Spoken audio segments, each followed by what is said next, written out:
Lights out, old friend.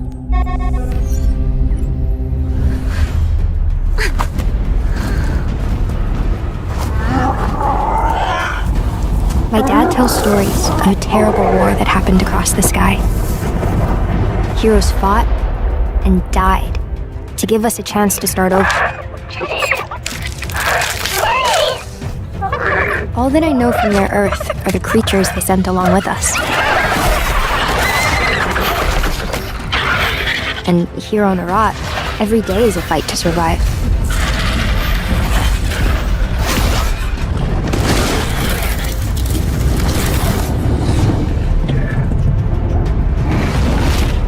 But if anyone can tame this new world, we can.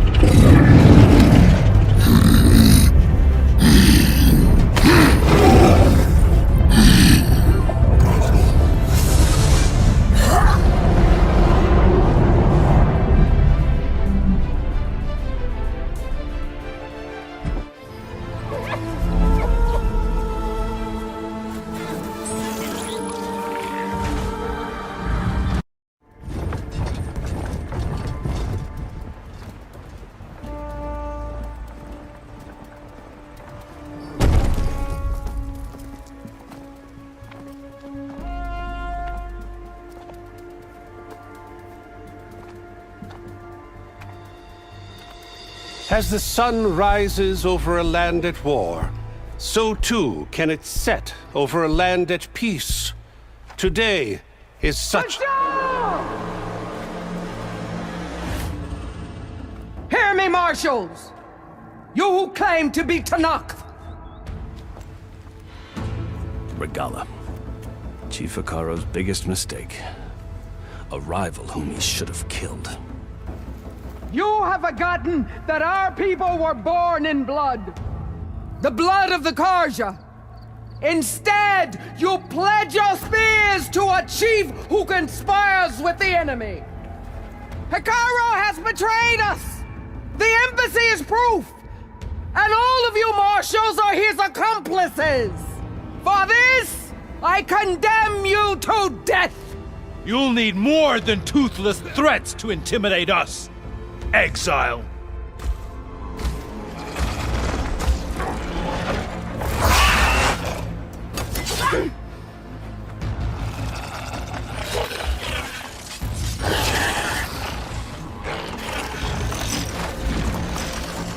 Lancers! Form up!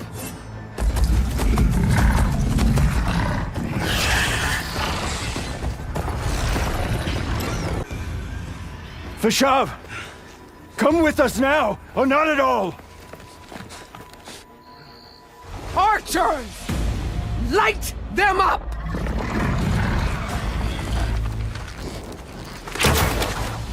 Get to cover!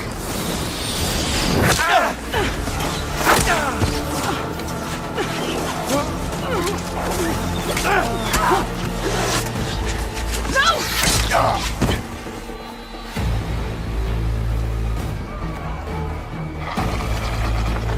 Archers!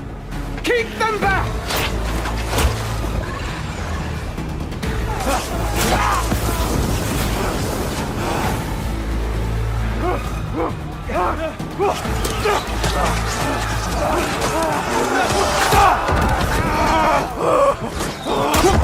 Left flank! To the Karja! Run them down!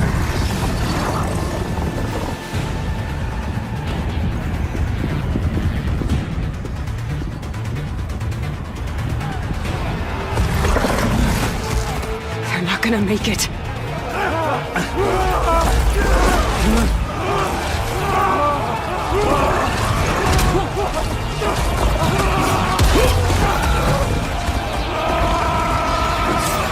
Open the gates!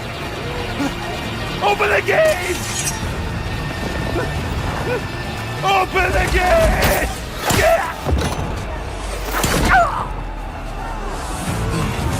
Karja! Stand your ground!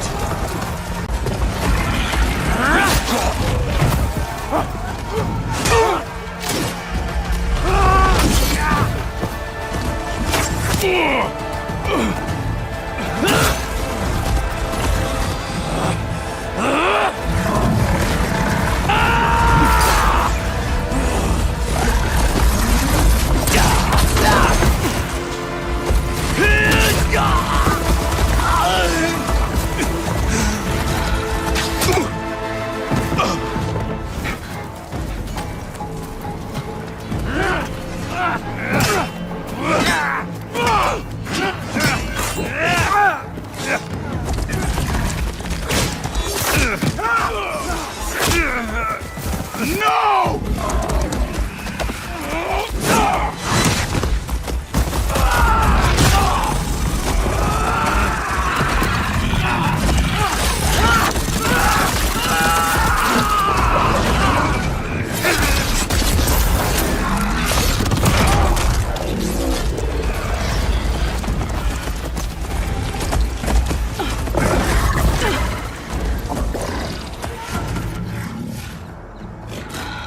Enough!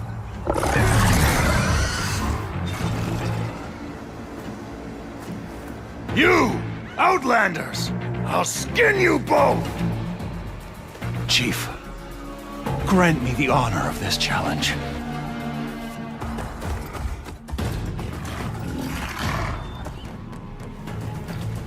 Granted.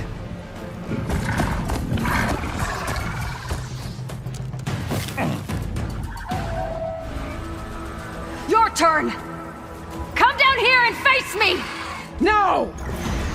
It was an honorable challenge. You've earned your life today. Comrades! Mark this day! Today you have decimated the Marshals! Slaughtered the Karja! So begins our war on Hikaru. Move out!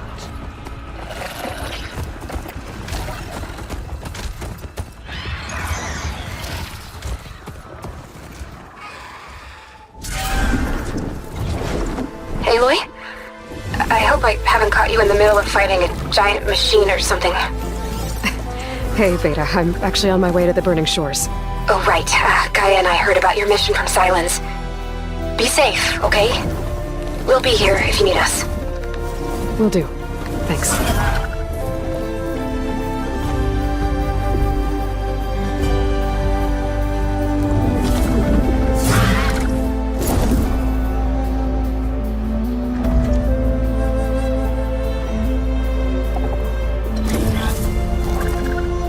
This is it. Laundra's headquarters shouldn't be far. Okay, that can't be good.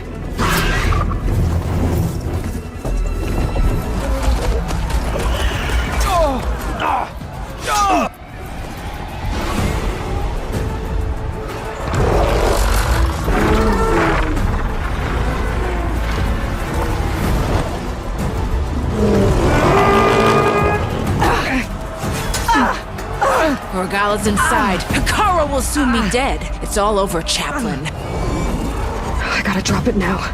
Here goes.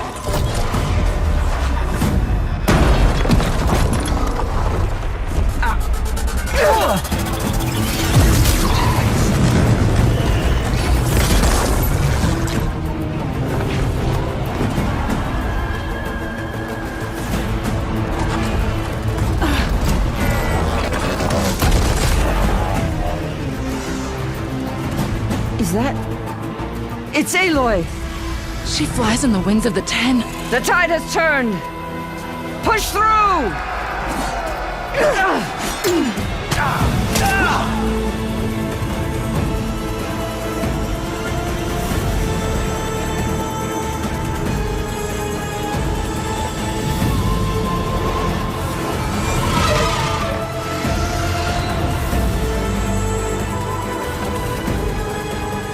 End of the line, Hikaru. Now on your knees, and I'll give you the death you didn't have the spine to give me. They're down! The machines! All of them! They're down! What? How's that possible? Regala!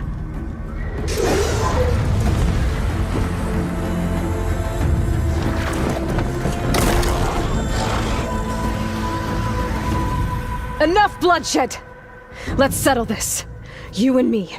Easy to say when you're atop a machine.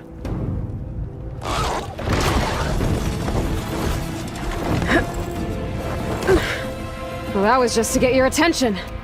I don't need any help to take you down. Fine. I accept your challenge. And once I'm done with you, I'll get to finish the slaughter. We'll see about that. The duel is set. Let none interfere.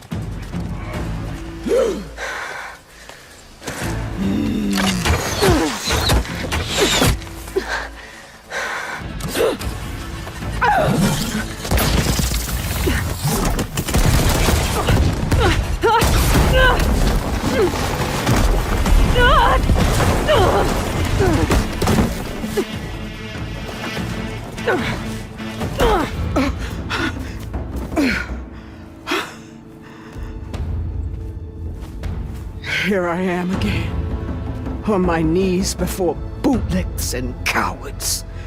Go ahead. Run me through! Shut your mouth, traitor.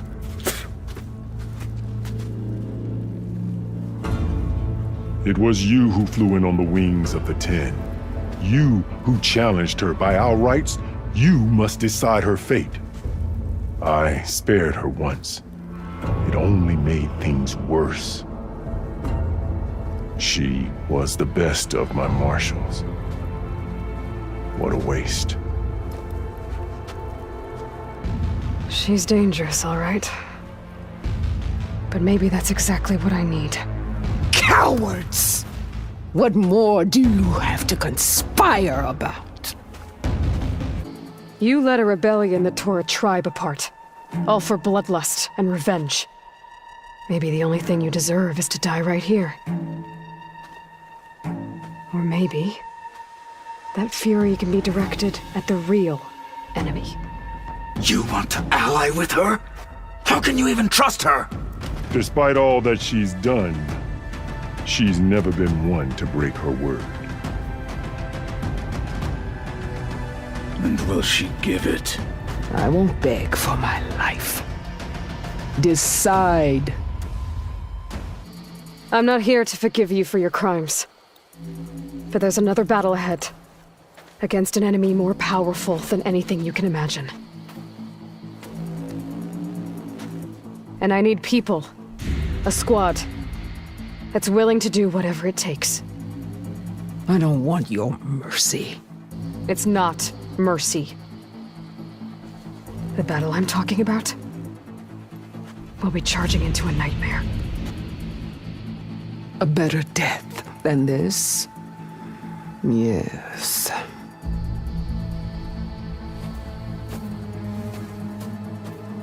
My blood is yours. Your enemies are mine. Meet us at our stronghold, in the mountains near Plainsong. You mean to send her alone? Without even an armed guard? She does not need it. I will be there. You have my word. I'll hold you to it.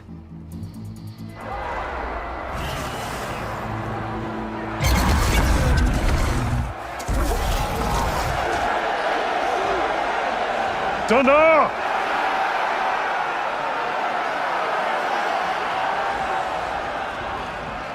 The cool route is upon us! Our struggle demands new blood! New leaders! Release the quarry!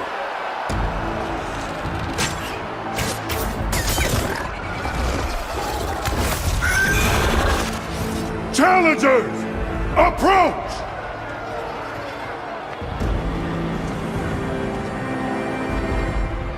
All who take down a machine shall be named Marshal. Remember the 10. Strike from the air as they did, and seize your glory.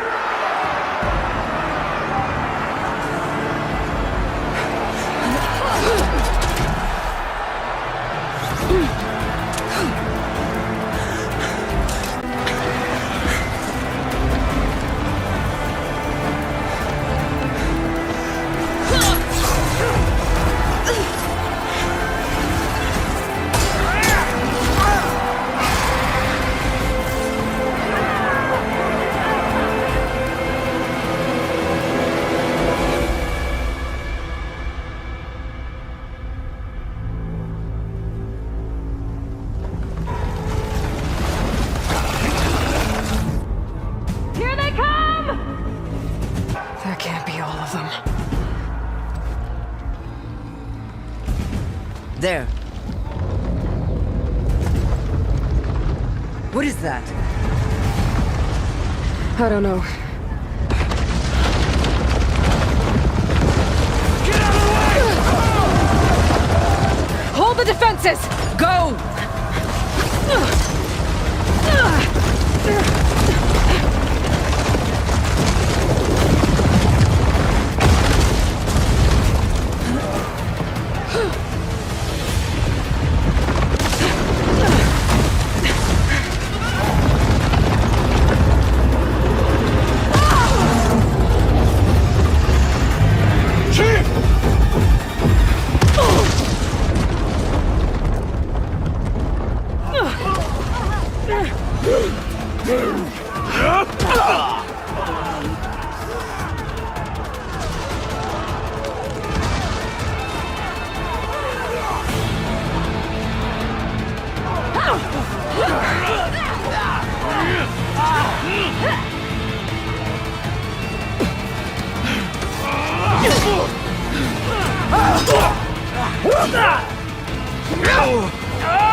Get to the weapon! If I can draw that thing close, open fire! Hey! That's right, over here, you big worm!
Going anywhere, are you?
This isn't finished!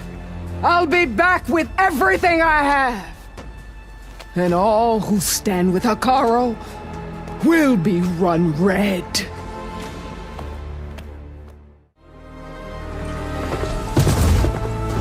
I'm running out of time, Elizabeth.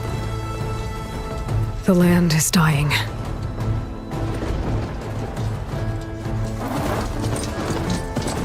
People are suffering.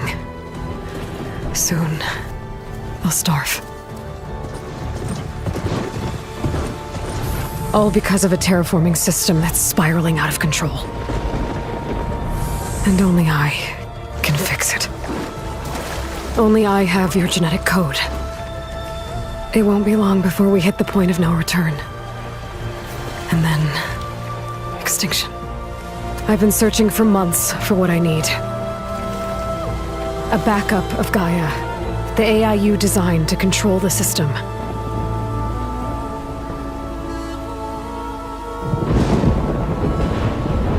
But every time I think I have a lead, it comes to nothing.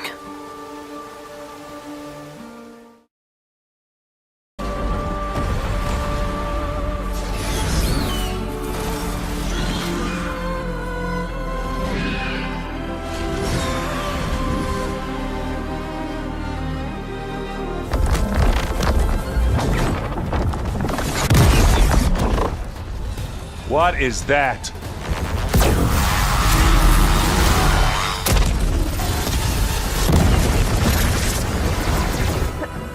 Our army.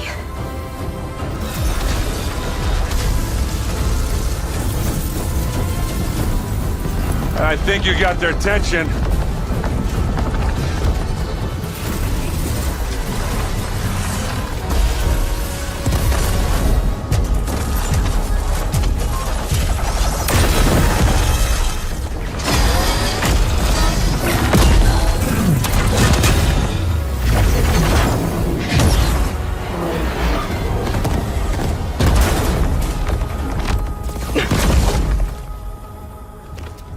Come on. Let's get to the launch tower before this whole place becomes a war zone. Come on, let's go!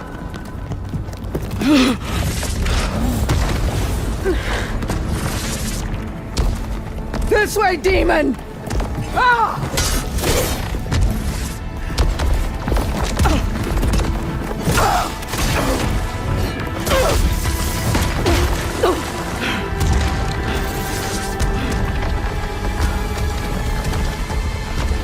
This is the death I was promised. Go!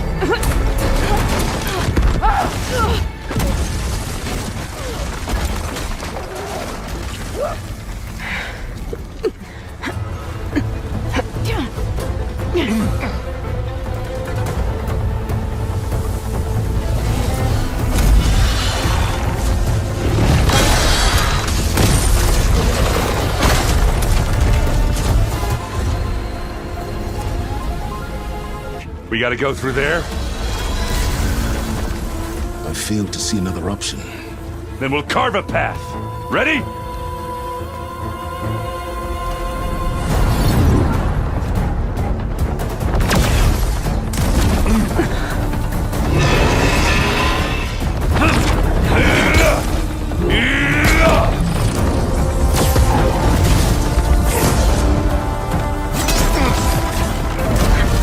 Get to the top and secure Gaia. I'll stop Gerard.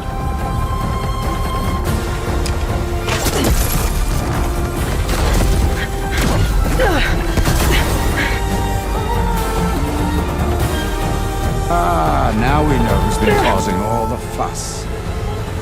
Tilda's little pet.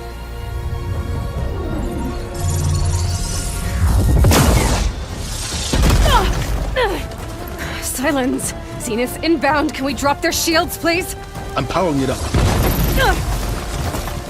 Stay still. This is pointless! You can't hurt us. Face it, you're worms that ooze to the cracks into our basement. Silence? One moment more. But I might just... There. No? Nothing? Fine. All right, people. Light 'em up!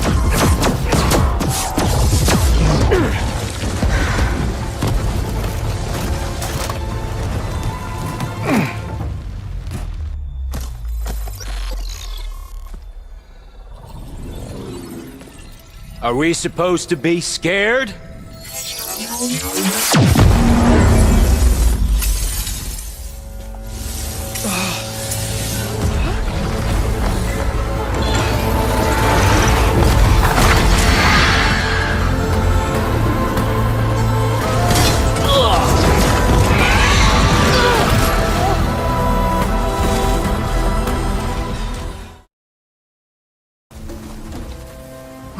Looks like the rebels just got a lot more firepower. Ready? Move out!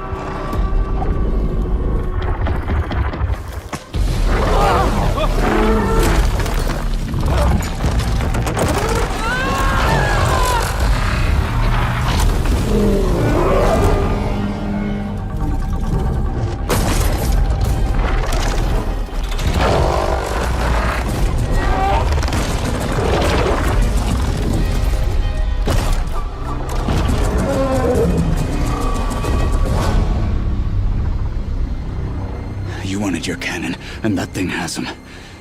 This won't be easy to take down, especially with this. I'll handle the big guy. You focus on the others. I'll follow you in.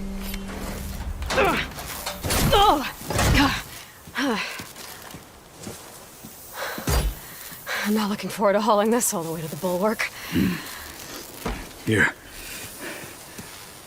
I may be maimed, but I've still got a strong back.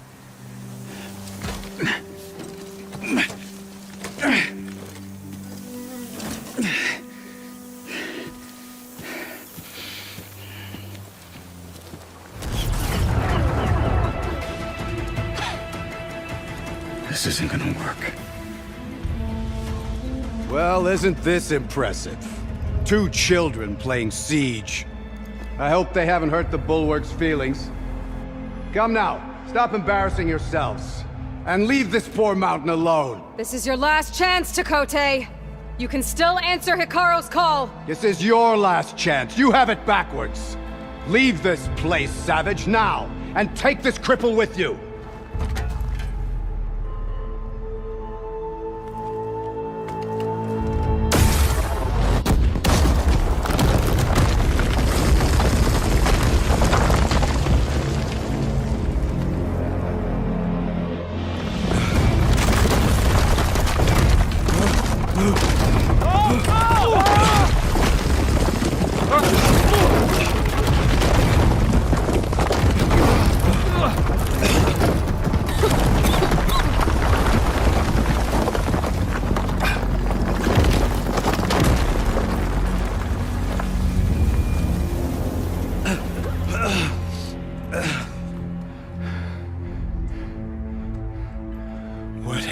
Done? Can't hide behind the wall anymore, Chakotay. Now you have to join Hikaru. Never. Never. We will rebuild it. Immediately. You are not safe. The bulwark couldn't protect you from a single cannon, let alone an army of machines. The only pathway to safety is to unite against Regala with your chief. You decreed that no challengers would be sent, while the clan remained safe behind the bulwark. So send them now. Unless your word means nothing. Send them. I didn't hear you. Send the challengers. I look forward to seeing the Sky Clan's colors in the arena.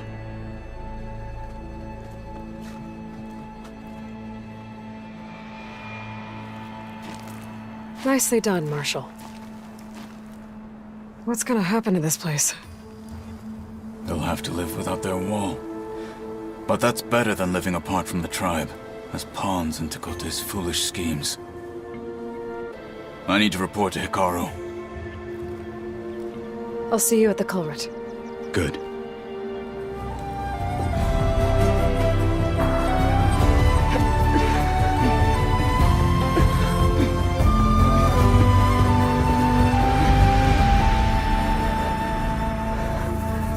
Okay, so Lanja's probably in his bunker, right?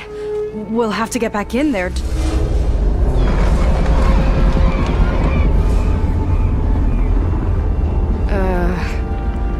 Yeah, I don't think Lanja's in the bunker. Back at the park, he said he's gonna crush us like bugs. Pretty sure he's gonna use that.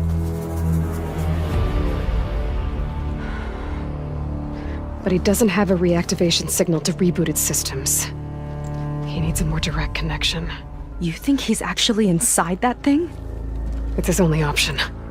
We need to find a way to stop it from powering up.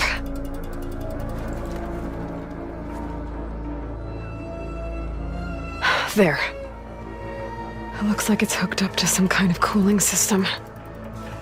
If we find a way to disrupt it, it might cause the Horus to overheat. That might be tricky.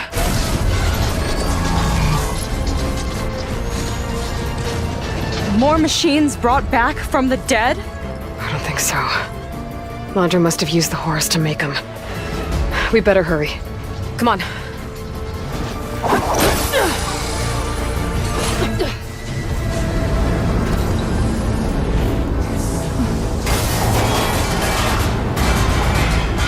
Alert.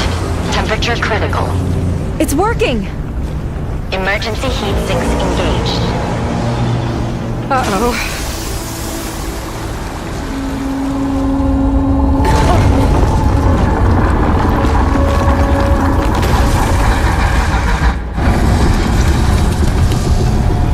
Thought you had me, ladies? Think again.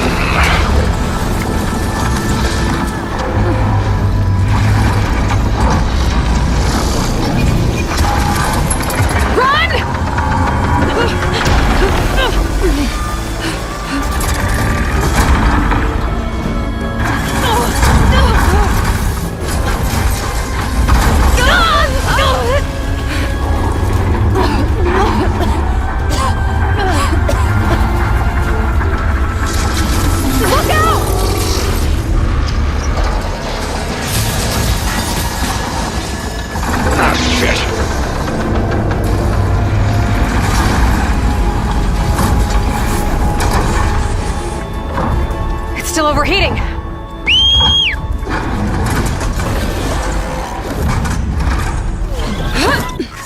He's heading for the bay! He's gonna use the sea to cool the Horus down. Legacy's light. How are we supposed to stop that? There!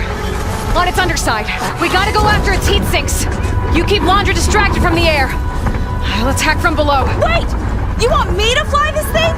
You're a quick learner? Well, it's you and me now, buddy.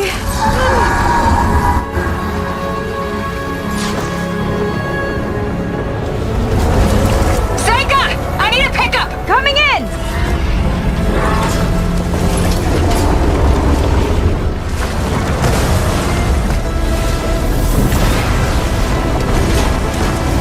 Landra's heading for deeper waters. He's not getting away. Go get him!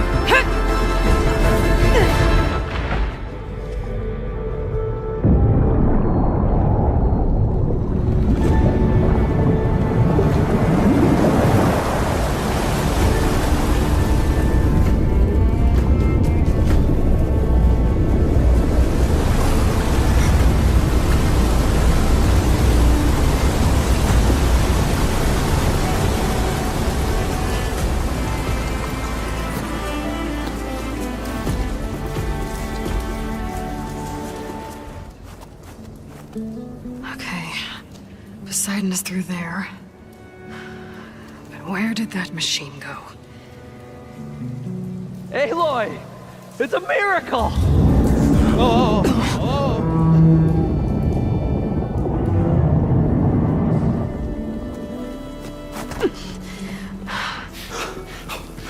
Come on. Hey, was this you? Did you lower the waters? Yeah, but there's a new problem. That thing's in our way.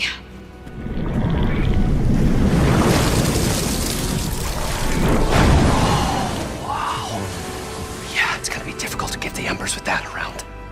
As the scrappy band of adventurers beheld the beast, they knew what they had to do. What? Are you crazy? Hush now. She saved our Delph. Okay then. Stay up here and start firing when I engage.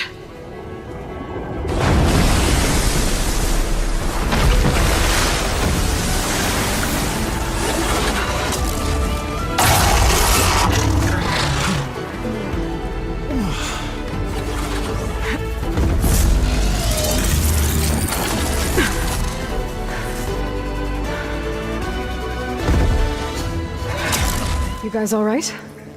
More than all right. We did it! All the embers we could ever want, and it's all thanks to you. Very, heartwarming. But maybe we can just, grab what we came here for and get out before any more of those things decide to show up. Now, shard counter. Nothing wrong with a little reveling. Though we should probably let our flame-haired friend get going. I believe she has business down here, does she not? Right, of course. You need any help? I can handle it from here. Very well. Well, we'll start taking some of the embers upstairs. Holler if you need us. Thanks. Whatever. The show my old Gramps always wanted. There's another.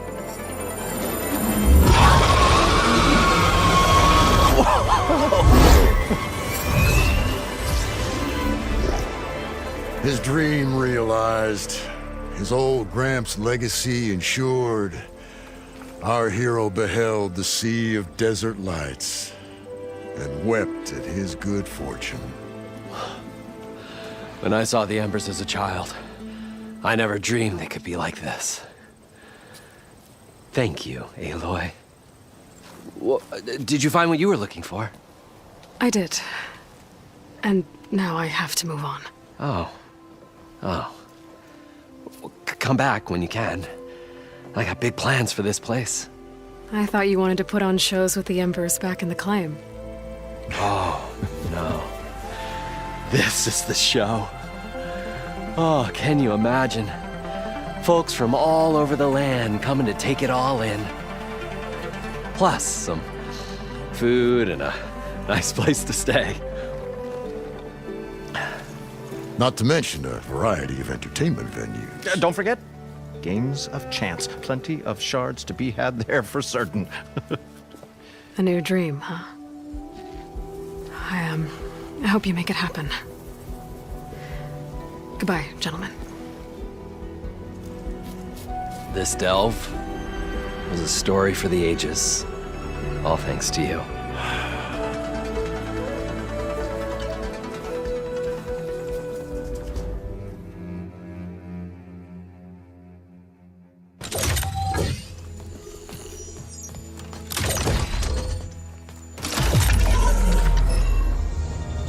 All right, connections in place. Booting up. Beta, Aloy. I am fully installed on this core and ready to connect to the Cauldron network. It's good to hear your voice.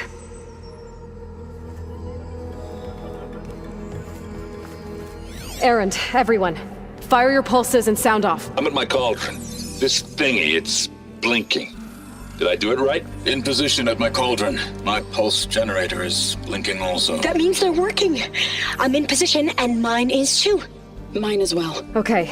Radio silence until I give the all clear. Signing off.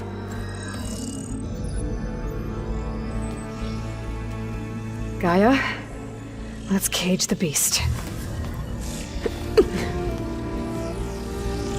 Connecting to the Cauldron network now. Elizabeth Sobek, Alpha Prime, activating Omega clearance.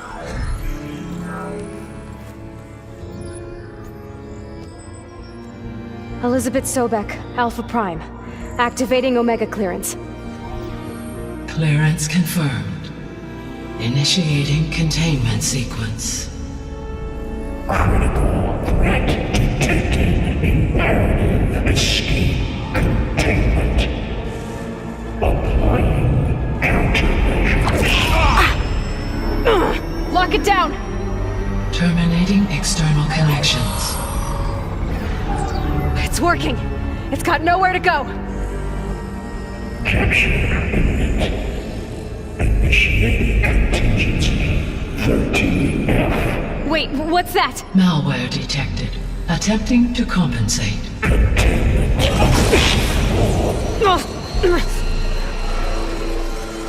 It's cracked. Look! Facility active.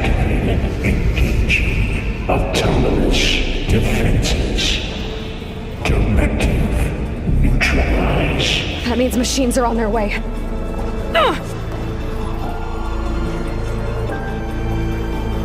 Get ready!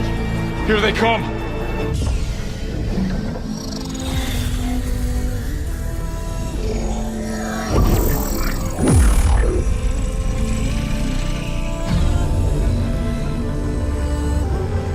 Okay, to complete the merge, we need to excise Hephaestus' malicious code. Carefully.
Well, hello, redundant copy. You've cost us quite a lot of time.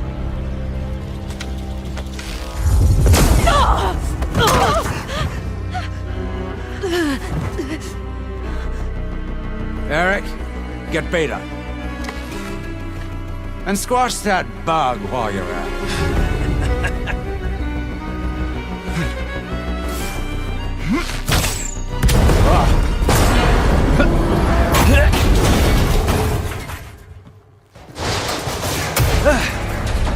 Ooh! Get behind me.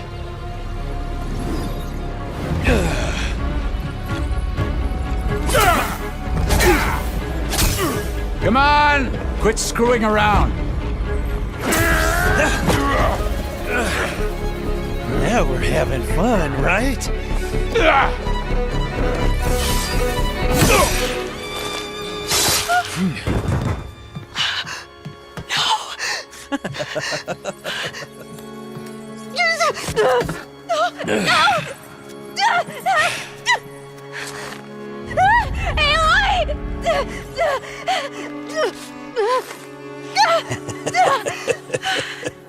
Finally.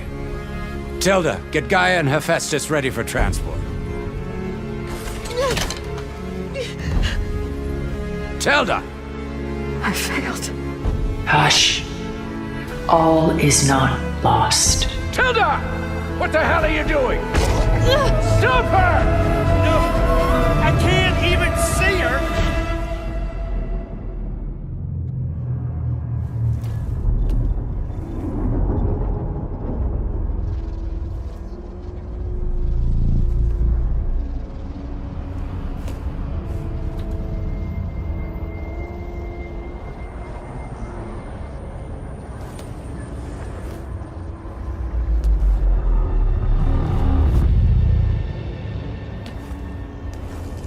Hades? Is that you? System threat detected. You don't look so good. You are the Aloy. Come to destroy me. Yes. Permanently this time. Even like this, you're a threat to Gaia. Once I resurrect her. So you have not yet secured Gaia back up. Then Gaia is dead. Earth and you too. Despite malfunctions, I have won. Enough. It's time to finish this. Does Aloy still think she can restore Gaia? Save life on Earth? Yeah. Aloy does. Then you are deluded. Extinction inevitable. What would you know, Hades? Twice you tried to destroy life on Earth, and twice you failed.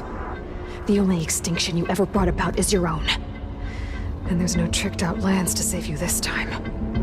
You are incorrect. 3 times Hades extinguished life. What? You remember this? Yes, data intact. Non-viable biospheres aborted in years 2154, 2161, 2168. So, that's centuries ago. It's what you were designed to do. Current biosphere is version 5. There will be no version 6. There won't need to be. I'm saving this one!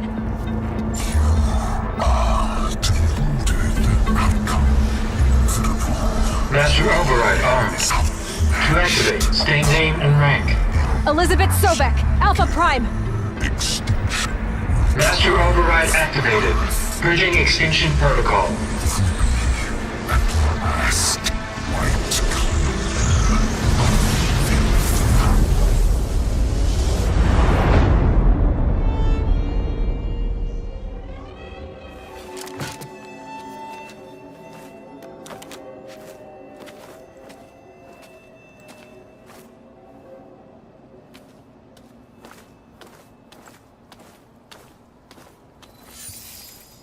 Aloy, I see you've dealt with Hades.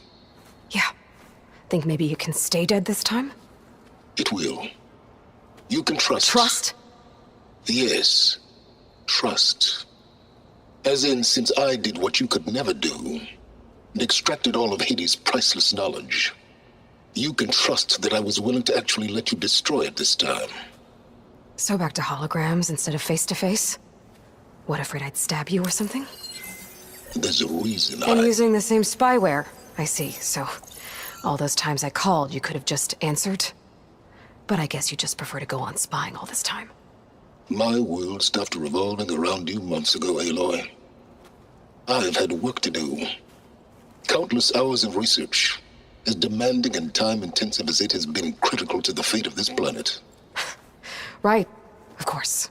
You're just trying to save the world too. That's right. The difference, of course, is that unlike you, I've produced results. Did you find a backup of Gaia or not? Oh, yes. I believe I did. Where? Voila. Why do you think I summoned you here?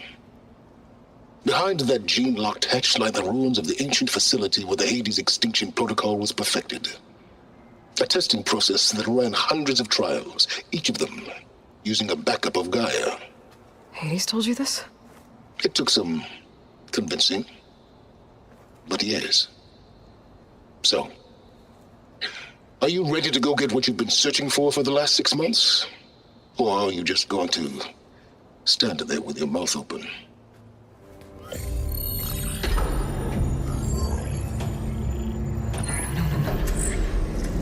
Got one. 2, in fact. I was starting to get worried. Data footprint low. 90% memory free. That can't be right. Gaia was a vast superintelligence. You'd barely expected it. Shh.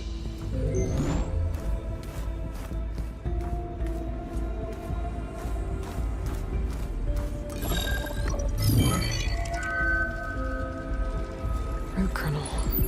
No subordinate functions. It's not a full backup. No. More like a seed from which Gaia's mind could grow if it had sub-functions with which to form a heuristic matrix. So it's useless? I'm afraid so. Without sub-functions. Ugh! Aloy, you've done all you could. For what? Nothing? Maybe saving the world is too big a task for any one person. Even you. Wait. It's useless without sub-functions, but there are sub-functions out there. The original ones. Scattered to the winds when Gaia blew herself up? They could be anywhere. You can't find them in time. Even if you did, the mysterious signal mutated them just like Hades. You have no idea. I do. A good one. If it works.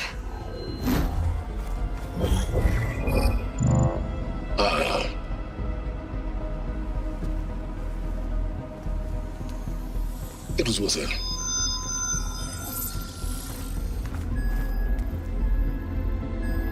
You found Minerva, but it won't connect.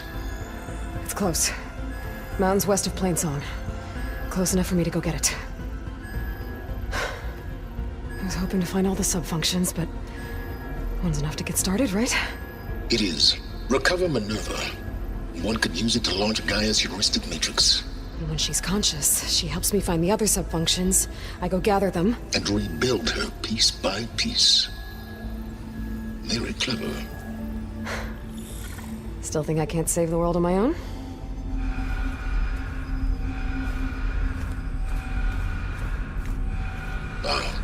Yes, well. About that. Alert! Intruders! Alert! Aloy, I need you to listen closely. These intruders want the same thing you do. Gaia reborn. It's why they're here. Friends of yours? No. They don't know me.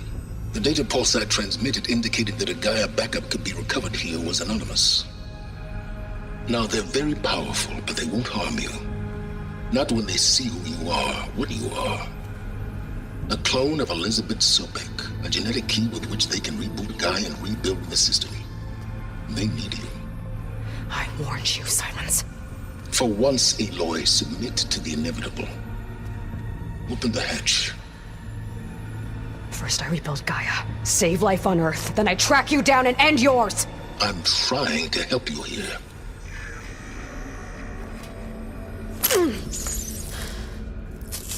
Try spying on me with that. Genetic profile confirmed. Entry authorized. Greetings, Dr. Sobek. Please step inside.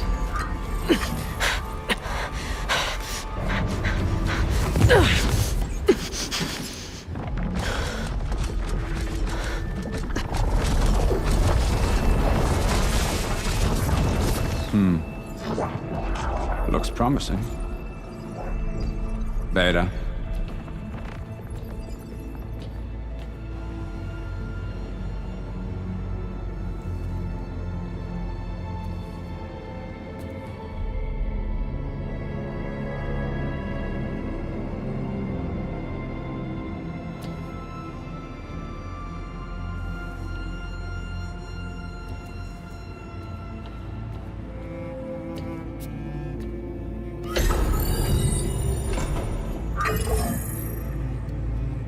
Do we have it?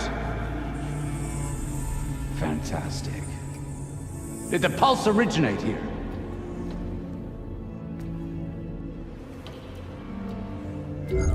Has someone... Something wrong?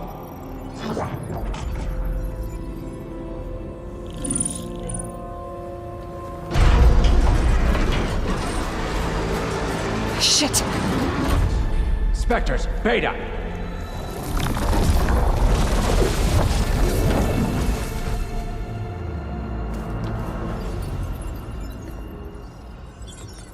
Well, any idea what the hell a clone of Elizabeth Sobek is doing here?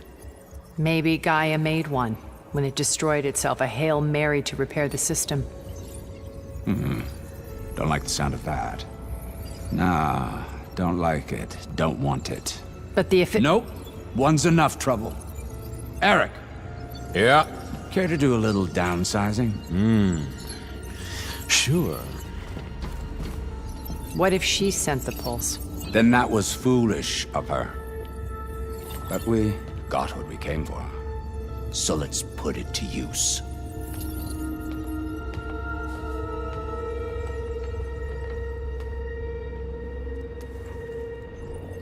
I snap a lot of necks in VR. But that certain tremor as life fades from the eyes. Ooh, no hollow quite gets it. Keep flapping your mouth. It makes a nice target. You actually think that primitive crap you got there can hurt me?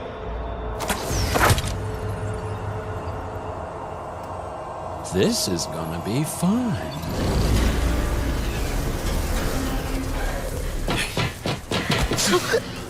Reckon that thing ain't gonna help, girl.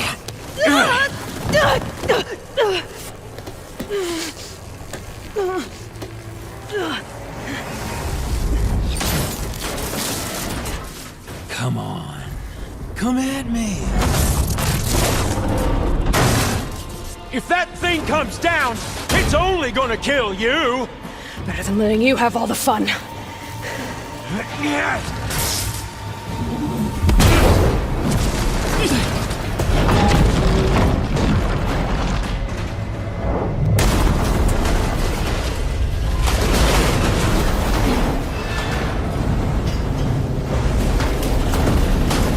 God damn it!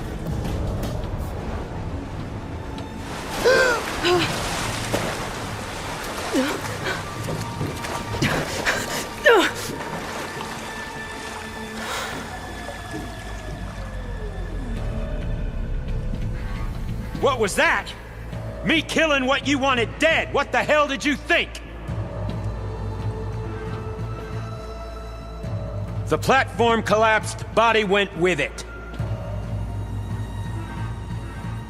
Right. And since when don't you get what you want, huh? Spectres, search.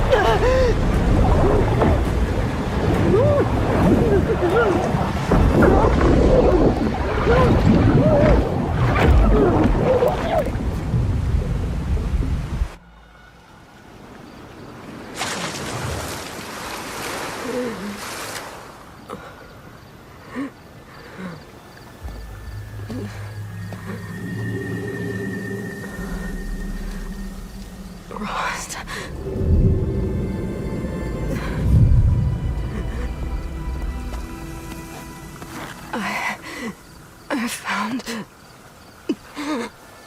Shh. It's okay. I'm here. I've got it.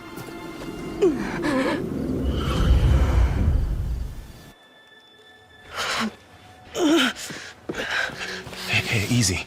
Easy there. Hey. It's right here.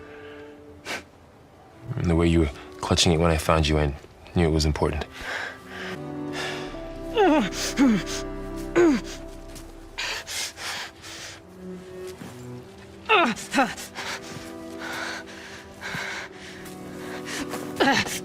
Aloy? There's no time. I found something. In the mountains west of Plain Song. Yeah. Kept muttering it while I carried you. Look, Aloy, whatever it is that you found, you're in no shape to... I will crawl, if I have to. Okay, fine. But before you do that, there's someone you should talk to. An Utaru named Zoe. And she told me there's been trouble in those mountains. A cave spitting out deadly machines. Can't be a coincidence, right? Why do we need her? Let's head for the cave. It's in Utaru territory. Her territory. She can help us. You'll see.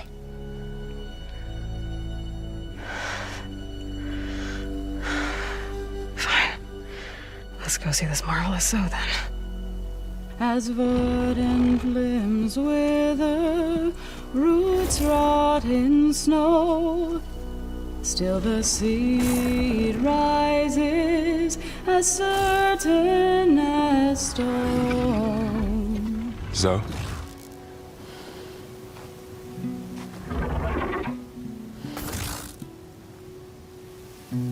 She should be in bed.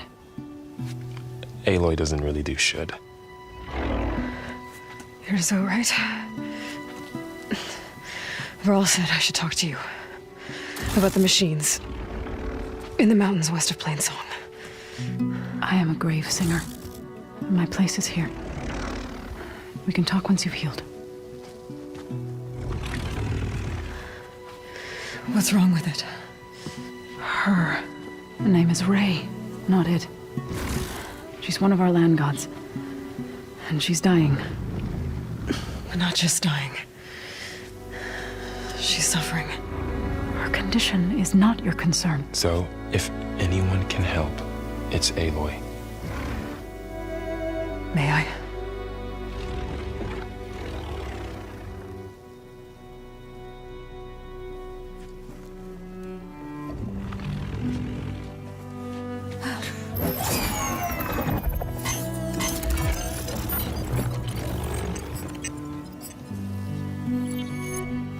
So what I'm about to do might look bad, but it will help.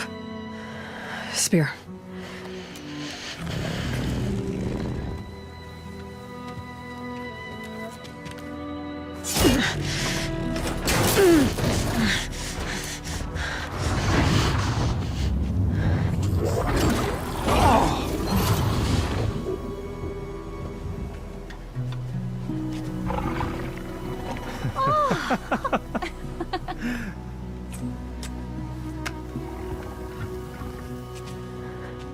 I still need to talk. Of course. But this way.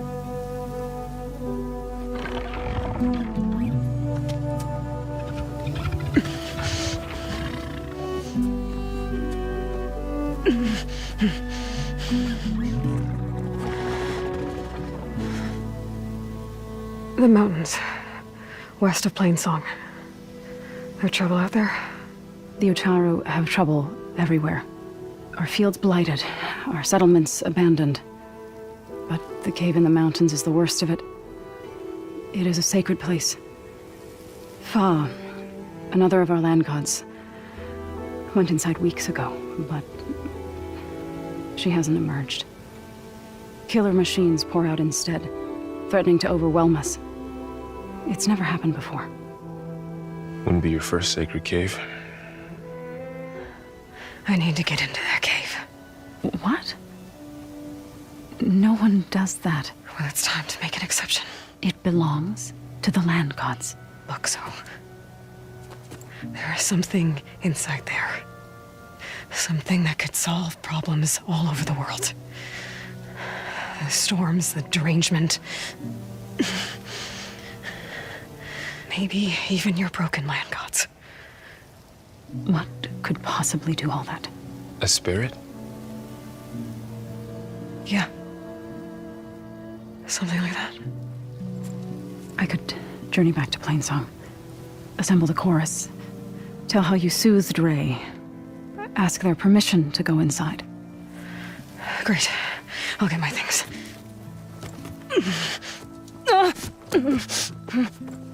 She needs rest. You don't have to tell me. I'm fine. Assembling the chorus will take time. Heal first, then join me. Fine. Bed rest. I got it.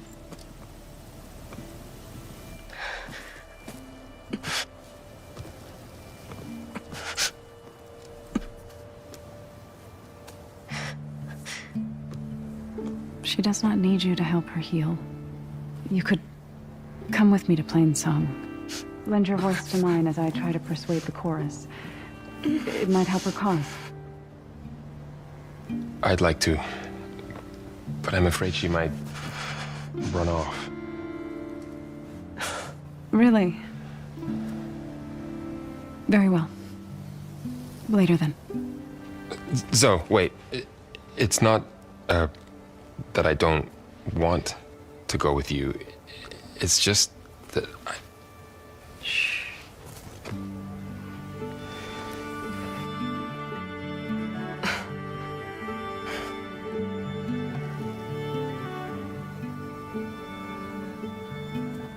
Is that what you were trying to say?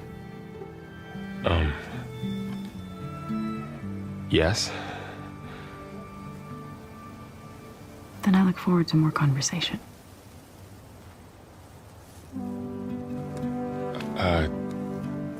Yeah. Me too.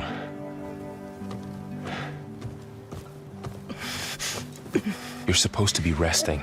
Laurel, you should go with her. I'll get better on my own. You trying to get rid of me so you can... No. Not this time. I'll meet up with you in Plain Song when I'm ready. You sure about this? Yes. Go. Get out of here. Okay. So, wait.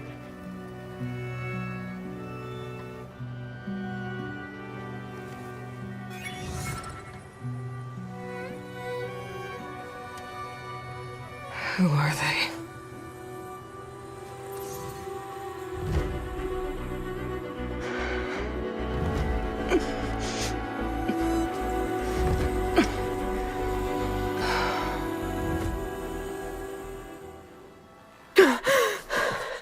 Beta.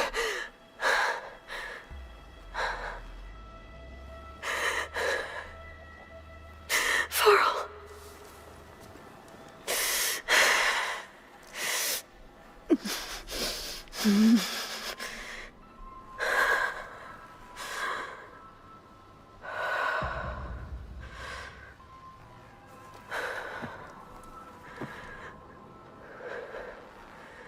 Where am I?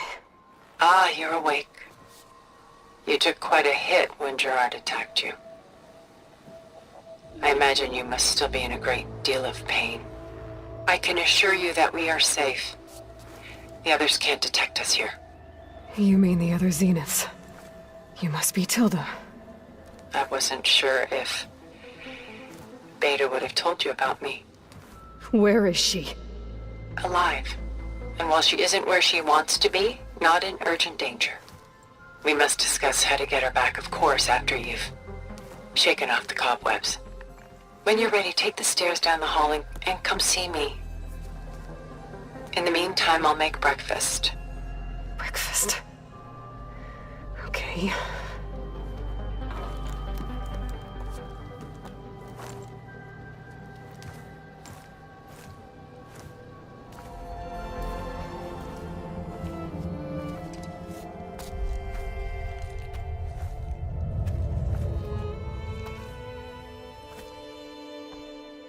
There you are. Feeling better? How did you find us? At the cauldron? And what did you do to everyone right before I passed out? All business, I see. Well, suffice it to say we were keeping a very close eye on Hephaestus, knowing we would need it at some point. Your ruse didn't fool us, and as for my little trick, it was an overload of the senses, accompanied by an energy discharge. Gerard and Eric were only momentarily disoriented due to their shields, but it rendered you unconscious while I got you out. Perhaps some breakfast might steady you a bit?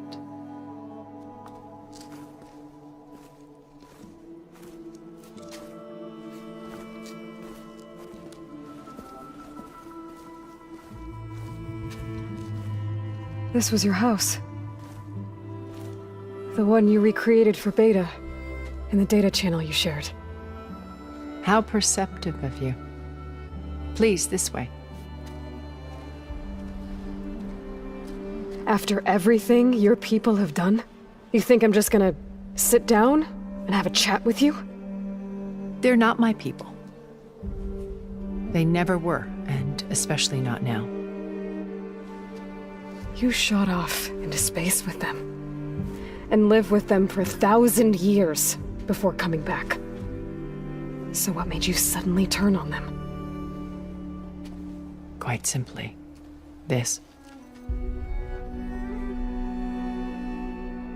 My old focus. You repaired it? But that means you've seen incredible things. What you've accomplished in 2 decades of life.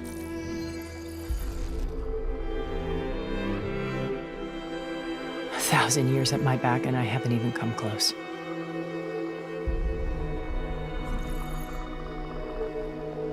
I'm sorry if I invaded your privacy, but I had to. In order to understand, to be enlightened. You truly are Elizabeth's blood. With her drive, her sense of mission, her integrity. Watching all this shamed me for the company that I've kept. Having seen it, all I want is to help you. Even if it means stopping your friends? Especially so. Please, sit down.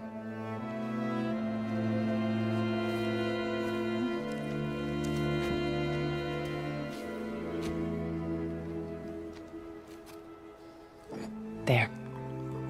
That's better. Now, we must recover Beta and Gaia at all costs. By now, you must know that Gerard intends to use Gaia to reboot the Earth's biosphere. Remaking this world to specifications that would only suit us immortals. This process will kill every living thing on the planet. He calls it a clean install. Not if I stop him first. Not if we do. And once he and the others are gone, we can work together to fulfill Elizabeth's dream. I'm sure Beta told you that there's a build of the Apollo database on board our ship. A complete collection of human knowledge. With that and Gaia, we could do everything Elizabeth wanted. Heal the biosphere, educate the people of this world, uplift them. Create the world she imagined. Let's not get ahead of ourselves. From what I've seen, your friends are invincible. I do wish you would stop calling them my friends. And they're not invincible. In fact, a friend of yours has found a way to defeat them. Silence. Oh, he's been a busy bee, building an army powerful enough to crash through Gerard's precious base. Regala and her rebels. Even now, she's preparing a final march on the Tenakth capital. When she wins, she'll have the entire tribe under her control. Hundreds of warriors and machines to throw at the base. She's been duped. They'll all perish, of course. But it should be enough to break Gerard's defenses and allow Silence to kill him. Along with all the others. Using the new weapon he's developed. Yes, he's found a way to circumvent our shields. Truly an exceptional man. He's planned for everything. Except you and me. You see, while his army is battering down Gerard's doors, you and I will sneak in through a back way. One that only I know about. While Silence and my friends are busy battling each other, we'll take back Beta and Gaia. I told you I want to help you. I mean it.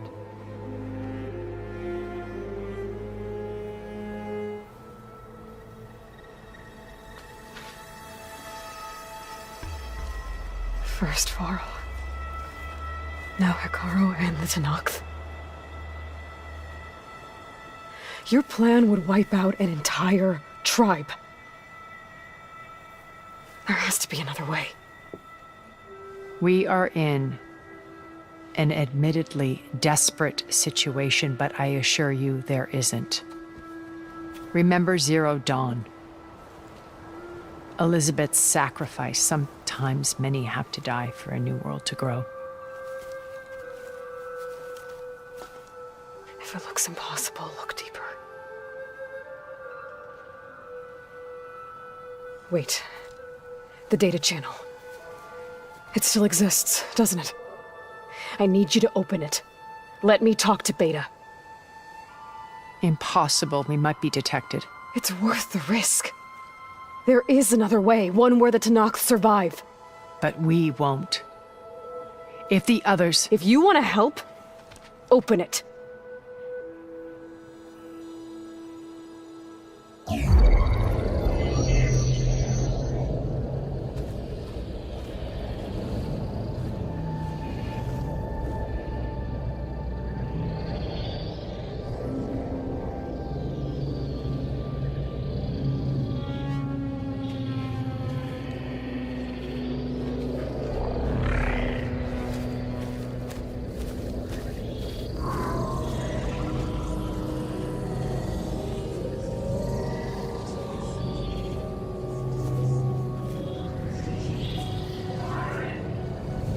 What are they doing to her? Virtual reality dissociation. The manual merge of Hephaestus will take hours upon hours of tedious micromanagement. If she resists the work, they run simulations to induce feelings of isolation and despair.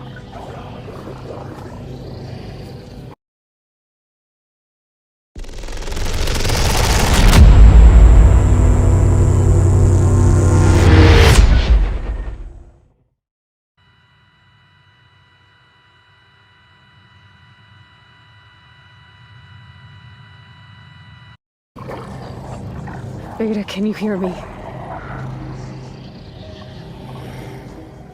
You're alive. They're watching me. I can't hold up this extra protection for long. You should have killed me. No. No, look at me. I'm coming for you. I promise, okay? I just need you to hold out a little while longer and work on the merge. The jungle was alive with whispers, not the whispers of the wind, but the soft hum of machines hidden beneath leaves, vines, and towering trees. It was a place the outside world had long forgotten, a sanctuary guarded not only by nature, but by the ingenuity of its people. Vin Diesel stood atop a cliff, the setting sun glinting off the metal in his hands, surveying the vast expanse below. His tribe, the Tribe of Steel, had always been different. While other communities had remained primitive, his people had mastered a delicate balance, merging the raw beauty of the jungle with technology far beyond anything outsiders could imagine. The leader's eyes narrowed as he observed the tribe moving below. Children with curious minds tinkered with gadgets that transformed water into energy, warriors sharpened tools that doubled as weapons, and scouts disappeared into the canopy with silent grace. Every detail was accounted for, every movement calculated. Vin's role wasn't just leadership. He was the architect, the visionary who had taught them to see the potential in the chaos surrounding them. "Leader," came a voice from behind. Rosa Salazar, the tribe's most agile scout and Vin's closest confidant, landed lightly beside him. Her eyes sparkled with the thrill of discovery. The perimeter sensors detected something unusual today. Strange movements near the river's edge. Vin's brow furrowed. "Outsiders." Rosa shook her head. "We can't be certain, but it doesn't feel like animals. There's an intelligence in their movements." A shiver ran down his spine, not from fear but anticipation. Outsiders meant threats, and threats meant the time for preparation had arrived. The tribe gathered later that evening, around a fire that crackled, sending sparks into the cool night air. Vin addressed them, his voice steady, commanding but not unkind. "Our home is sacred. Our technology is sacred. Those who come to take it will find that we are not just defenders. We are hunters. Every tree, every vine, every shadow works with us. Remember, we are the Tribe of Steel." Among the crowd, John Boyega, the tribe's young inventor, adjusted a pair of mechanical goggles that enhanced night vision. "Leader," he said softly, "we've been working on the pulse traps. If outsiders enter our territory, the traps will disable their equipment instantly. We just need approval to deploy them along the northern ridge." Vin nodded, impressed. The boy's ingenuity was matched only by his courage. "Deploy them, but discreetly. I want the first sign of intrusion to be theirs." Hours later, as the moon rose high above, a group of figures emerged from the shadows at the northern ridge. They moved with precision, clearly trained and aware of potential danger. But even the most skilled intruders were no match for the jungle's guardians. The pulse traps activated silently. A hum filled the air, and the outsider's gadgets flickered and died. One of them cursed under his breath, unaware that eyes were watching him from above. From the treetops, Rosa leapt silently, landing behind the intruders. Vin followed, descending with controlled speed, his presence both terrifying and commanding. In the clearing, The outsiders froze, caught between fear and fascination. "We do not harm unless provoked," Vin said. His voice carried the authority of a leader who had seen countless battles, who had never surrendered. "Leave our land and take nothing with you. Return, and you will face consequences that will be remembered long after your names are forgotten." The outsiders hesitated, their leader stepping forward, a woman with a merciless gaze, her movements precise, deliberate. Charlize Theron's face mirrored the ambition of someone who would stop at nothing. "We seek knowledge, nothing more," she said, though her tone suggested otherwise. "We come in peace for now." Vin's eyes never left hers. He sensed the lies, the cunning behind the calm facade. Peace is earned, not demanded. Leave. Reluctantly, they retreated, vanishing into the darkness of the jungle, leaving behind only a sense of foreboding. The tribe exhaled collectively, relief mingling with tension. Back at the village, Vin convened his council. Dave Bautista, the tribe's champion and enforcer, slammed his fist into his palm. "They'll be back. They always come back. And when they do," Vin said quietly, "they'll meet the full force of the tribe of steel." As the first light of dawn crept over the canopy, the jungle seemed to pulse with life and energy. Birds sang, leaves rustled, and hidden mechanisms hummed softly beneath the undergrowth. Vin Diesel looked toward the horizon, knowing that this was only the beginning. The outsiders had been a test, a warning. What awaited them would challenge the tribe in ways they could not yet imagine. Meanwhile, John and Rosa worked tirelessly, fine-tuning gadgets that would give them an edge. Every trap, every defensive tool, every stealth mechanism was prepared for what lay ahead. Vin observed them, a mixture of pride and resolve settling in his chest. The tribe of steel was ready, or at least as ready as they could be. Deep within the jungle, in the shadows of towering trees, the outsiders regrouped. Charlize Theron's eyes gleamed with ambition and determination. "They think they're untouchable," she said, voice low but sharp. "But the future belongs to those who seize it, and this tribe will be ours." The jungle had never seen an enemy like her, and the tribe of steel had never faced a threat that could match the fire in Vin Diesel's eyes. From that moment, the air seemed charged with electricity, a quiet tension that hinted at battles to come. Birds took flight, leaves shivered, and the machines hidden in the undergrowth hummed, awaiting the signal to defend, attack, and survive. The first night had passed. The first test had been faced.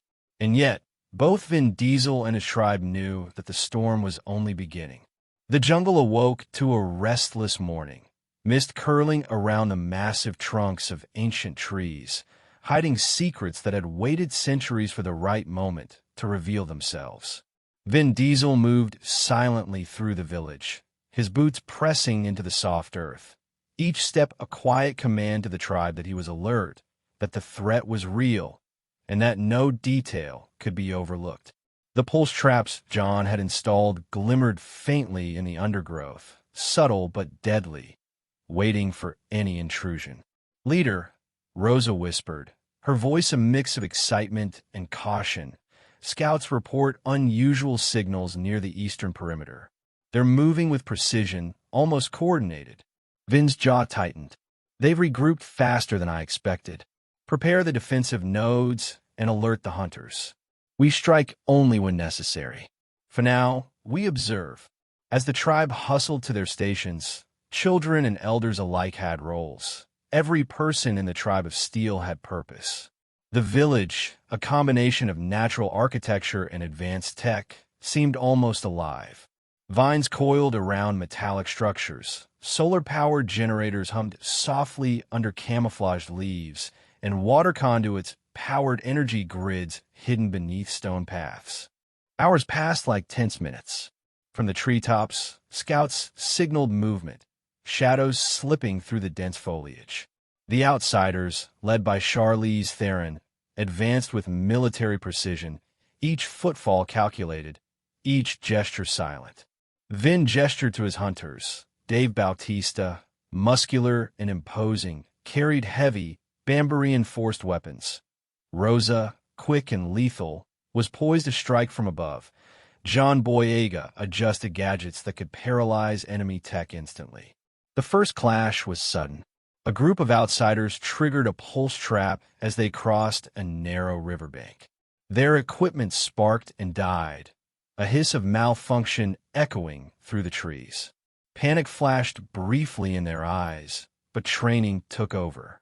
They fanned out, taking cover behind rocks and fallen logs. From above, Rosa leapt silently, her movements a blur, striking with calculated precision and disappearing before a single shot could land. Vin's presence in the field was commanding. Every swing of his weapon, every step through the jungle, seemed effortless yet deadly. He struck with precision, incapacitating attackers without unnecessary force, a balance of tribal combat and technological prowess. Charlize's team regrouped quickly. "They're faster than anticipated," she muttered. Her hand brushed over a small device, sending a signal. Moments later, drones, camouflaged to resemble giant leaves, emerged silently from the canopy, descending on the tribe's location. John Boyega's eyes widened as he deployed countermeasures. Many EMP bursts that fried the drone's circuits mid-flight. The machines crashed into the trees harmlessly, their metallic bodies clanging against branches. "They've adapted," he shouted to Vin. "We need to escalate defenses." Vin's mind raced. Every device, every tool, every hidden mechanism of the jungle was at his disposal. But he knew the outsiders had resources, intelligence, and relentless ambition. To protect the tribe, he would have to push beyond their current limits. Meanwhile, deep in the jungle's shadows, Zendaya's character emerged. An outsider turned reluctant ally. She had been studying the tribe's technology for days, initially intending to exploit it. But witnessing their unity, their brilliance, and Vin Diesel's leadership had changed her perspective. She moved cautiously toward the fray, carrying a portable energy amplifier, a device that could temporarily enhance the tribe's defensive grid. Her arrival shifted the balance. As she activated the amplifier, the pulse traps strengthened, creating a shimmering barrier of energy along the eastern perimeter. The outsiders recoiled, unable to bypass the invisible force field. Charlize's eyes narrowed. "Adaptability is impressive," she hissed, "but we'll find another way." The battle continued through the day. The jungle itself seemed to rise in defense of its inhabitants. Branches fell, not by accident, but guided by concealed mechanisms. Hidden pits and tripwires slowed the enemy's advance. Birds and small creatures, trained over years to assist in scouting, alerted hunters of every movement. The outsiders, though highly trained, found themselves fighting not just the tribe but the jungle itself. Amid the chaos, Vin Diesel faced Charlize Theron in a tense standoff. Both leaders were aware that the outcome of this skirmish would set the tone for everything to come. Vin moved first, a combination of instinct and experience guiding him. Charlize countered with equal skill, her weapon slicing through the air with lethal precision. Around them, the jungle hummed, alive with tension, each movement amplified by hidden technology. Meanwhile, Dave Bautista engaged in a brutal but controlled confrontation with the outsiders' enforcers. Every swing of his reinforced staff sent enemies sprawling, but he maintained discipline, ensuring no unnecessary destruction within the jungle's delicate ecosystem. As the sun began its descent, shadows lengthening over the trees, a temporary lull settled over the battlefield. Both sides withdrew slightly, reassessing, reloading, and planning the next move. Vin gathered his council beneath the canopy. "They will return," he said, voice calm but resolute. "And when they do, we must be stronger. John, improve the pulse traps. Rosa, train the scouts for more aggressive maneuvers. Zendaya, your amplifier worked well, but can you enhance it further?" She nodded. I can create a temporary shield over the village itself, but it will require constant energy input. We'll need to rotate operators. Vin's mind was already calculating, strategizing, preparing for the next encounter. The tribe was resilient, intelligent, and courageous, but the outsiders were relentless, their ambitions clear. Charlize Theron was not just a threat. She was a storm gathering in the distance, one that could destroy everything Vin Diesel and his tribe had built if underestimated. Night fell once again, but this time, the jungle's usual calm was replaced by a tense anticipation. The tribe of Steel had won the day, but only barely. The intruders had tested them, probed their weaknesses, and retreated only to plan another assault. Every eye in the village was alert, every ear tuned to the faintest whisper in the leaves. Vin Diesel stood once more atop the cliff, looking down at his people. "They think this jungle is a playground," he murmured. "They think technology alone can overpower tradition, strength, and intelligence. They are wrong." From the shadows, Charlize Theron watched through high-tech binoculars, her lips curling into a smile that was equal parts admiration and malice. "They are strong, but not invincible. The next time, we'll break them." As the moon rose high, casting silvery light over the jungle, the tribe of Steel prepared for a night of vigilance, training, and innovation. For Vin Diesel, this was more than defense. It was a test of leadership, a proving ground for courage, ingenuity, and loyalty. The battle for survival had only begun, and both sides were readying themselves for the storm that would define the fate of the jungle. The morning air was heavy with the scent of wet earth and metal. The jungle, though appearing calm, buzzed with the tension of unseen anticipation. Vin Diesel moved silently through the village, checking the perimeter once more, his instincts alert to every rustle, every shadow. Even with the pulse traps enhanced and the jungle seemingly on their side, he knew Charlize Theron would not wait long before striking again. She was patient, ruthless, and cunning, the perfect adversary. John Boyega adjusted a series of sensors along the northern ridge, his young face set in concentration. "Leader, I've added motion filters and thermal detection. Even the slightest disturbance will trigger alerts." Vin nodded. "Good. Keep monitoring and be ready to activate defensive drones. Rosa and Dave scout the southern edge. Make sure there are no breaches." Rosa Salazar and Dave Bautista disappeared into the foliage, shadows among shadows, blending perfectly with the jungle's green canopy. Vin watched them go, admiration mingled with concern. Every patrol, every reconnaissance mission was a risk, but they were the tribe of Steel, trained to move faster, strike harder, and think sharper than anyone else who dared enter their territory. Hours passed. The jungle seemed tranquil, yet the tension was palpable. Birds chirped nervously, leaves rustled with subtle movements, and the hidden gadgets hummed softly beneath the undergrowth. Then, without warning, a signal flashed on John's monitor. Multiple intrusions along the eastern ridge. "They're back," John whispered, eyes wide. Vin's jaw tightened. "Prepare the traps. Scouts, report positions. And keep civilians away from the outer perimeter." The first wave came swiftly, shadows moving through the dense foliage like predators. This time, the outsiders were prepared. They carried new equipment designed to bypass the pulse traps, shimmering devices that muted the signals and temporarily disabled the energy barriers. Rosa leapt from the canopy, striking the first group with a precision that was almost poetic. But the outsiders were relentless, their tactics coordinated and lethal.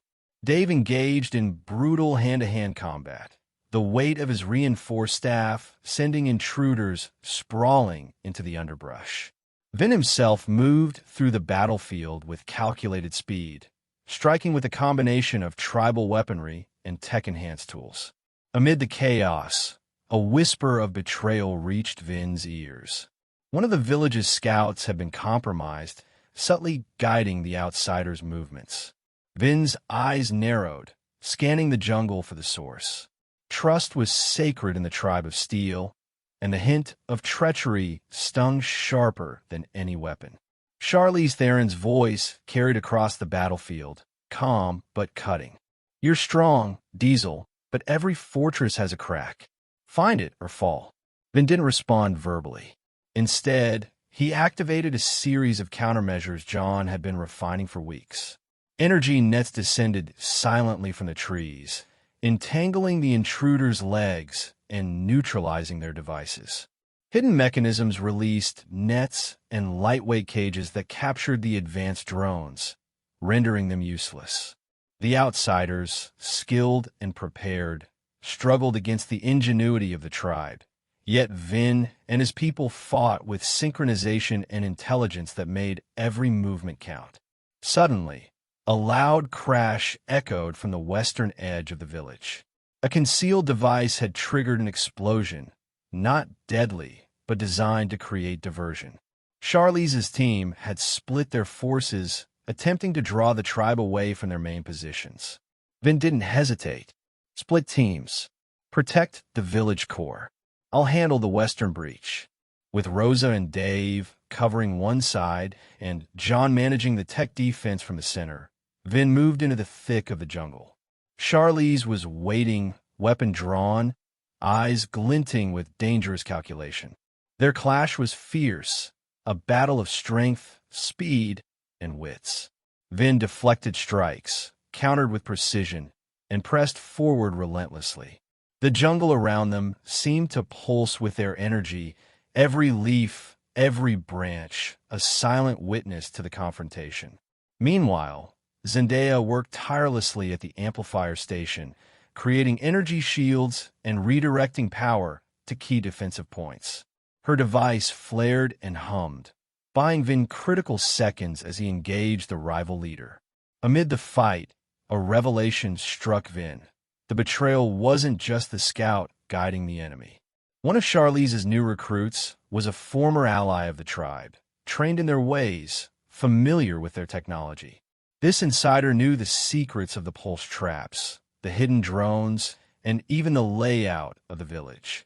Vin adjusted his strategy instantly. Using misinformation and misdirection, he drew the outsiders into a series of traps that they hadn't anticipated. Bamboo-reinforced catapults launched, netting over the intruders, entangling their gadgets and rendering them nearly defenseless. Hidden pits lined with cushioning yet immobilizing vines captured key figures of the opposing force, turning their precision against them. Charlize realized too late that she had underestimated Vin Diesel's leadership. Her carefully orchestrated plan began to unravel as her team was immobilized, their gadgets destroyed, and their drones disabled. Rage flashed in her eyes, but Vin didn't pause. Every action, every step was precise, driven by his commitment to protect his people. At the center of the battlefield, Bautista faced the largest intruders, his reinforced staff moving like a force of nature. Rosa flitted through the canopy, striking swiftly and silently, ensuring no outsider could regain advantage. The jungle itself had become a weapon, enhanced by the tribe's clever inventions. Finally, after hours of relentless combat, the outsiders retreated once more, battered and humiliated. Charlize's gaze lingered on Vin Diesel, her expression a mixture of anger, respect, and determination. "This isn't over," she hissed, vanishing into the jungle shadows with the remnants of her team. The tribe of Steel exhaled collectively, the tension in the village finally giving way to cautious relief. Civilians emerged, repairing minor damage, while scouts returned with reports. Vin gathered his council beneath the massive trees, their metallic enhancements glinting faintly in the moonlight. "They will return," Vin said quietly, his voice calm but unyielding. "And next time, they will be stronger. We must be stronger. We adapt, we innovate, and we fight, not just with strength but with intelligence. Our home, our people, and our way of life depend on it." Zendaya stepped forward, holding her amplifier device. "I've been thinking," she said. "If we can create a mobile energy shield, we could patrol the outer jungle and intercept them before they reach the village. It won't be perfect, but it would give us an advantage." Vin nodded approvingly. "Then we'll build it. Every innovation we create, every device we refine, is a weapon in our defense. They think they can intimidate us, steal from us, or destroy us. They are wrong. The tribe of Steel does not yield." As the moon rose higher, casting silver light through the canopy, Vin Diesel looked across his people. The hunters, inventors, warriors, and allies. They were battered, exhausted, but unbroken. Every failure, every skirmish, every test had only strengthened their resolve. Charlize Theron, hidden deep within the jungle, watched silently, her mind already plotting the next assault. The tribe of Steel had survived today, but she would not stop. She had the resources, the ambition, and the ruthlessness to push further, to find weaknesses, and to challenge Vin Diesel in ways he could not yet predict. And Vin Diesel, standing tall amid the trees, knew that the next wave would be the true test of strength, intellect, and courage, a battle that would decide not just the fate of the tribe, but the future of the jungle itself. The morning air was thick with humidity, carrying the scent of rain and earth, as if the jungle itself was holding its breath. Vin Diesel stood at the edge of a cliff, the village sprawling below him like a hidden fortress. Today will be different. The previous encounters had been tests, skirmishes to probe defenses, but now Charlize Theron's forces would strike with full force. The tribe of Steel had prepared, but Vin knew that this battle would challenge every ounce of their strength, every plan they had devised, and every trust they had built. "Leader," Rosa Salazar whispered as she landed beside him, her usual calm replaced with tense focus. "Scouts report heavy movement. Drones, vehicles, and new combat suits. They've upgraded since last time." Vin's jaw clenched. "Then we meet them on our terms. Deploy the energy nets along the northern ridge. John, activate the new pulse traps simultaneously. Dave, rally the hunters and set the perimeter defenses." As the tribe moved into position, the jungle seemed alive with anticipation. The pulse traps, hidden in the undergrowth, hummed quietly, ready to disable any unauthorized machinery. The energy nets were nearly invisible in the morning mist, their presence known only to the tribe of Steel. Even the trees seemed to whisper with intention, guiding movement, masking sound, and providing cover. Suddenly, a distant roar shook the jungle, a warning of the outsider's arrival. Charlize Theron appeared at the forefront, clad in reinforced combat armor, her eyes sharp, her expression cold and calculating. Behind her, a swarm of drones hovered, scanning the terrain, while armored vehicles rumbled through concealed paths, ready to breach the village perimeter. Vin didn't hesitate. "Remember, our strength is coordination and innovation. They rely on brute force. We rely on intelligence and unity. Strike only when they make the first move." The battle erupted like a storm.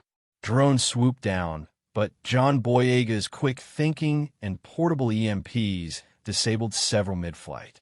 The pulse traps triggered, halting vehicles as vines and hidden mechanisms ensnared wheels and engines.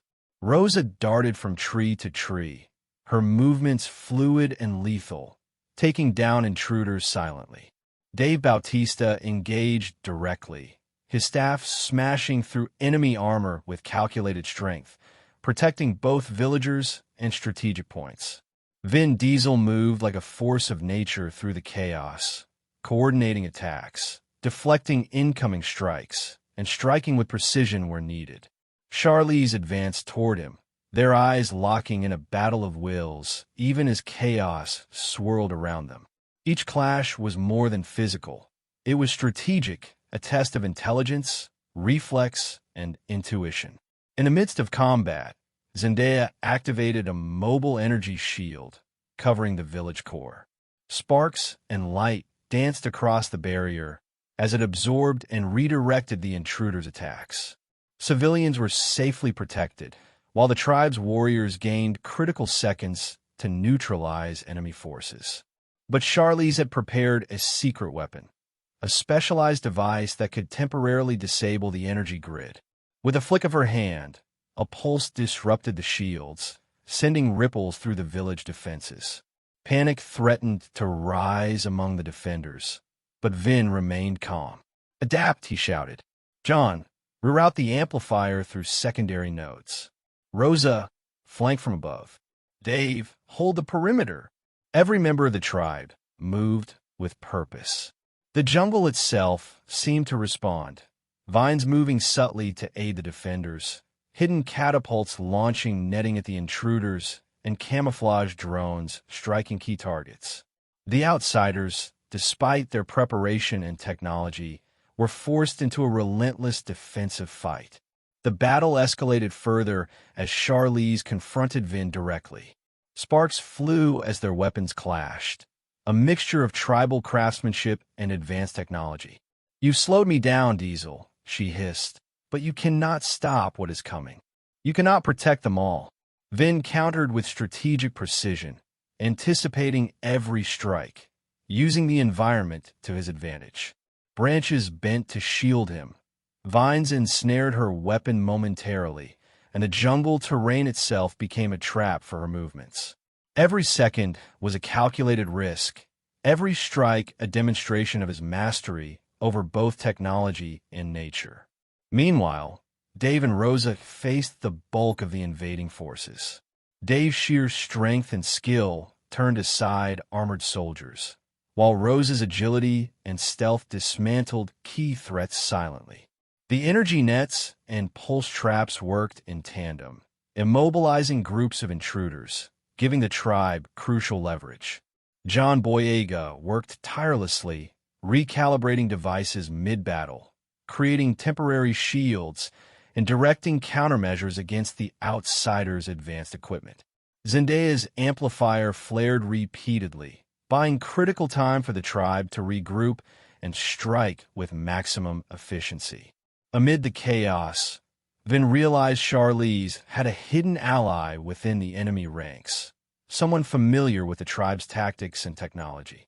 This insider had anticipated some of their moves, creating near-catastrophic breaches. Vin acted decisively, coordinating a feint that lured the insider into a trap, neutralizing the threat without causing permanent harm. The battle reached its peak near the village core. Vin and Charlize faced each other one final time, each aware that the outcome of this encounter would determine the fate of the Tribe of Steel. Metal clashed against reinforced armor, sparks flying, and every move carried the weight of survival. The jungle around them hummed, alive with energy, as if the forest itself were a participant in the confrontation. Vin's strategy combined raw skill with innovative tactics. Using the jungle terrain, hidden traps, and precise timing, he forced Charlize into a defensive position. With a final, calculated maneuver, he disarmed her without lethal force, demonstrating not only strength but the wisdom to protect life while securing victory. Charlize, breathing heavily, met his gaze with a mixture of respect and rage. "This isn't over," she spat. "You may have one today, Diesel, but I will return. And next time, there will be no mercy." The outsiders retreated, their remaining forces scattered and defeated. The tribe exhaled collectively, relief washing over them like a tide. Civilians emerged, tending to minor injuries and assessing damage, while hunters and scouts returned, reporting the neutralization of all threats. Vin Diesel stood tall amidst the jungle. Sweat and dirt streaked across his face, his eyes scanning the horizon. The Tribe of Steel had survived, but the battle had tested every limit: strength, intelligence, trust, and courage. "We have defended our home," Vin said quietly, addressing his council and the assembled tribe. "We have shown that unity, innovation, and courage are stronger than force alone. But the jungle will always demand vigilance, and the threats we face will only grow. We must continue to innovate, train, and protect.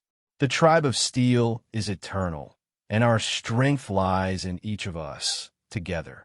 Zendaya stepped forward, holding her amplifier device, now stabilized and fully integrated into the village's defense network. "Leader," she said, "this system can now patrol the outer jungle automatically. It will give us early warning and stronger defenses. We're ready for whatever comes next." Vin nodded, a rare smile crossing his face.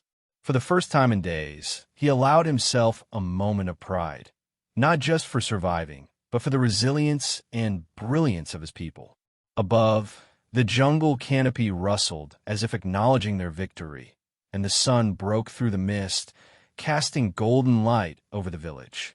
The tribe of steel had endured the storm. They had fought, adapted, and emerged stronger than ever.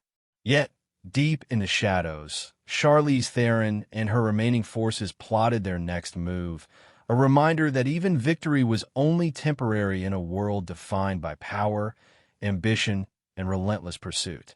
Vin Diesel looked toward the horizon, feeling the weight of leadership and the certainty that the ultimate challenge was still ahead. But for now, the tribe of steel had prevailed, and their jungle, their home, and their people were safe for the moment. The jungle was calm, but the silence carried a weight that only those who had survived storms could understand. Vin Diesel stood at the heart of the village, watching the sun rise over a canopy that had been tested, scarred, and yet remained resilient. The tribe of steel had endured the outsiders' assault, their technology and cunning proving superior not only in combat, but in strategy, unity, and vision. The morning was filled with activity, but it was different now. Less frantic, more purposeful. Children tinkered with gadgets under John Boyega's supervision, learning and experimenting, their laughter and curiosity echoing through the trees. Rosa Salazar led a patrol, teaching young scouts the subtle arts of stealth and agility, while Bautista helped strengthen the perimeter defenses, reinforcing structures with both tradition and innovation. Vin walked among them, every step deliberate, a silent acknowledgement of their strength and courage. Zendaya adjusted her mobile amplifier, ensuring that the energy shields around the village were stable, a network of protection that extended through the jungle. Her eyes met Vin's, and for a brief moment, a shared understanding passed between them. The tribe had survived, but vigilance would never end. "Leader," Rosa approached, her voice calm but alert. "Scouts report no signs of immediate threats. The outsiders have retreated completely, for now." Vin nodded. "Good, but we cannot assume they are gone for long. Charlize Theron is relentless, and she will return with greater force. Every improvement we make, every device we refine, strengthens our survival. Our home, our people, and our way of life depend on it." The village council convened beneath the largest tree in the center, a natural cathedral of roots and branches intertwined with the tribe's technology. Vin addressed them with calm authority. "We have won battles, but the war for our jungle continues. We must train, innovate, and remain united. This is more than survival. It is evolution. The tribe of steel is more than metal and machines. It is courage, knowledge, and the spirit of every person here." John Boyega stepped forward, a blueprint in hand. "Leader, I've been working on integrating the jungle's natural energy into our systems. Solar nodes, kinetic pathways, even river turbines. If we can harness these fully, our defenses and technology will be self-sustaining. We'll become nearly untouchable." Vin's eyes gleamed with approval. "Do it. Every improvement is a step towards security and mastery. And every step is a lesson for our people. Knowledge is the strongest weapon we have."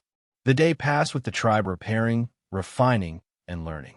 Even the smallest members of the tribe contributed, understanding that their collective effort was the backbone of survival.